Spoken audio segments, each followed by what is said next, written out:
don't know. Yes. And answering. And then I consider the thing that I hear, and it tends to be kind of accurate. Right, your inner dialogue. Yeah, it's just like that conscience, that voice, that like it's like that compass, the inner compass. Yeah, that's right. And so the white angel. The red exactly. devil. Yeah. Right, So yeah, I've been having this trippy experience in the tank where it really, it's been like it's kind of been crystallizing more and more as I practice meditating and yoga and the floating and everything, and lately it's just been like a full-on other articulate voice just speaking to me in my head, and it's trippy, and but it's like it tends to tell me things like, I don't know, it's just like, oh, what do I do with my life right now? And it's like, Taran, you still are drinking almost every night. What are you doing? It's like, yeah, cut that shit out. And I'm just like, I know. And so it's just this weird kind of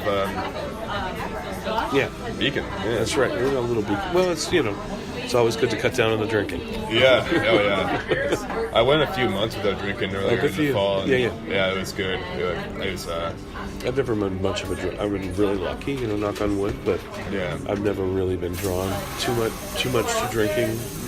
Never have booze at home, So, but it doesn't, like, if I go out and I have a couple of beers, it really hits me hard. I'm like, so it's and I know I'm not opposed to it, and everyone should drink as much as they think they could, but I've seen it destroy people. It definitely destroys people. Yeah, I've seen it really turn people's lives upside down, and there really are people, dear friends of mine that, and I'm sure you have them too, that they drink and they just turn into this other person. Yeah, like a scary person, and then their lives go to shit, and they're like, I've had friends get together and intervene in a friend's life and literally save them from drinking themselves to death, and turn their lives around. Yeah, it's seriously no joke. I mean, I like to think that I always catch myself when I notice it's getting out of hand. And my girlfriend tells me I've never seen you drink. It's nothing crazy. I'm not getting like blasted every night or anything, but I just always find, like, I'll have a few beer and then wake up in the morning. Just getting up in the morning is harder than it would have been if I hadn't drank, Exactly. And it's like, this isn't helping me do the things I need to be doing. Yeah.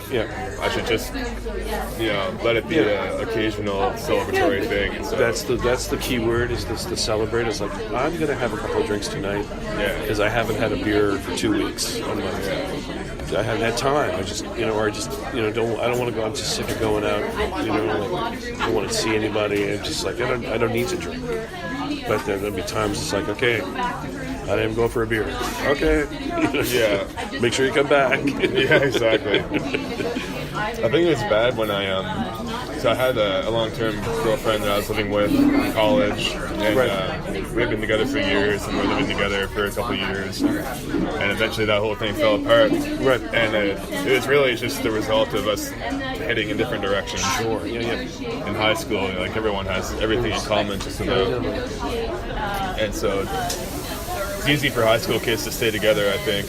Yeah. Because you're living the same life, basically. And then you get out in the actual world and we head off in different directions. Sure, it's very common. Yeah. But I took it hard.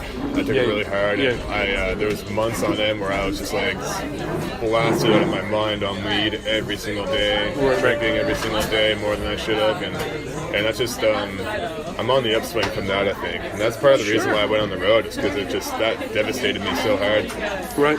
Even though I was arguably the cause, I think it was more general, heading in different directions. Anyways, it's kind of irrelevant now, but I just got into a bad habit, and so fixing it up now. But it's really important to be aware of it. Because it's just so prevalent in our society. When I moved here from Toronto, so one of the first things I noticed, man, was the amount of drinking going on in this town. Apparently, we outsell every other province in liquor sales, like tenfold or something. I was blown away by just, and then like all of my peers, the people I'm making music with. It's drinking, man, like crazy, and I'm just like, how do you function?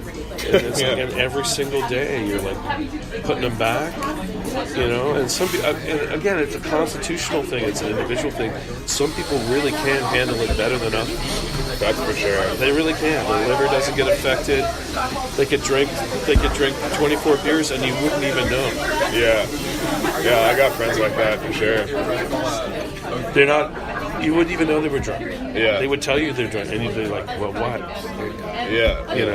And for me, like 2 beers, and I'm pretty looped. 3 beers, and that's it. That's my cutoff. If I have 4, then I'm definitely I'm trouble. It's a special night. I'm trouble. No, I am. I'm like, maybe you shouldn't be around.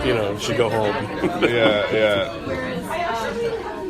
I think that's another part of it too. Just everyone I'm around is drinking all the time too. So right, and it's really hard easy to say no to it all the time. It's constantly around. Yeah. It's constantly being offered. But again, as you get more towards what you want to do, then not the old adage is cutting the assholes out of your life, right? But sometimes they just kind of drift away because you become, especially if you feel like you're going into an intellectual and or spiritual direction. Yeah. You're just going to end up around people who don't drink and don't smoke weed, and they don't need it because they've got their discipline and they want to live a healthy lifestyle, which usually includes not being inebriated very often. Maybe sometimes. Yeah, but not on the regular. Not on an everyday kind of thing. And that's a kind of a different thing. Like hanging out with dancers is kind of like that. The dancers drink when it's over. They'll work for months and months and months on something, and then the last night of their performance, which they only get to do 3 or 4 times, they'll all get hammered on 4 beers. Yeah.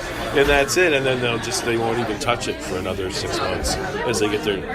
So it's just because their bodies are using their bodies all the time. Yeah. And they can't be tired when they get out. Yeah. They can't be wasted when they get out. Interesting discipline. But yeah, no, man, I think once you decide that you're going to be more involved in your spirituality and your psychology or whatever it is you're going to do, but that will kind of go out of your life, because you seem great right now, like you've been balancing out your drinking and whatever, it hasn't taken over your life too. No, I've been told I'm very high functioning even while drinking, so but it's mostly sheer willpower, just get up, just do it. But just getting tired. It's why would I handicap myself on purpose all the time? I already have so many good things going for me. Yeah, that's right. I could have even more going for me if I just wasn't doing everything in my power to sabotage myself. You know what I mean? Yeah, well, it's the story of everyone in the room, right? Yeah, fair enough. Everyone has a little bit of self-sabotage. They're scared that if they actually get what they want, that they won't be able to handle it. Yeah. Because sometimes there's not enough information about what happens when you're successful. Yeah. What happens when you actually do pull it off. Yeah. Then what? That whole then what is pretty big.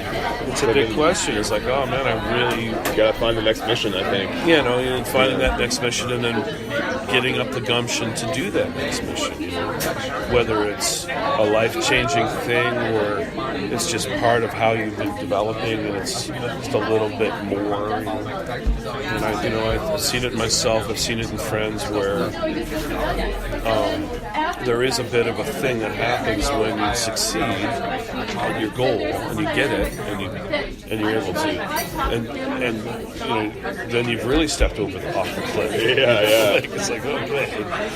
How do I keep my arms from getting tired here? Yeah. And eventually, but really, when that happens, sometimes it's not what the success isn't what you think it was going to be, but it becomes a little feather in your hat.